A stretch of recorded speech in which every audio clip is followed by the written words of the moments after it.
Səni gecə sonra ağlayıram, uzaqlardasan.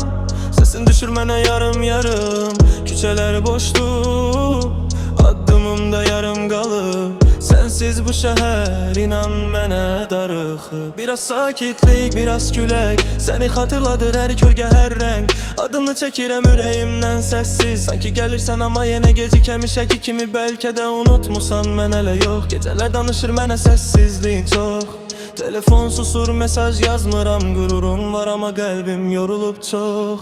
Biraz düşüncə, biraz tənxalıq, səhərə kimi çəkir məni yolların. Hər kəsin içində tək qalmış bir hal, sanki etmişəm sən olmadan çox darıxam. Gəlmə desən də ürək dinləmir, səni görmək üçün bəhanə axtarır. Bu gecə də səni düşünməklə keçir, sənə yazmaq istəyim içimdə boğulur yenə bir.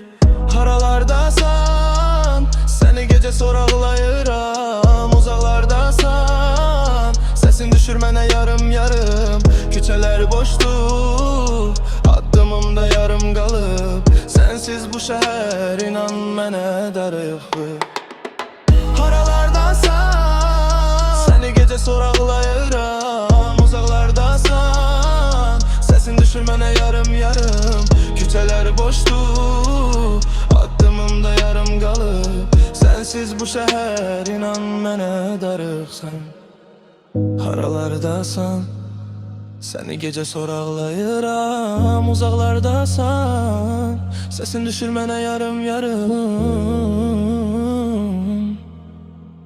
Sensiz bir dünya mənə ağır gəlib, nə vaxt dönürsən ürəyim hələ bilmir.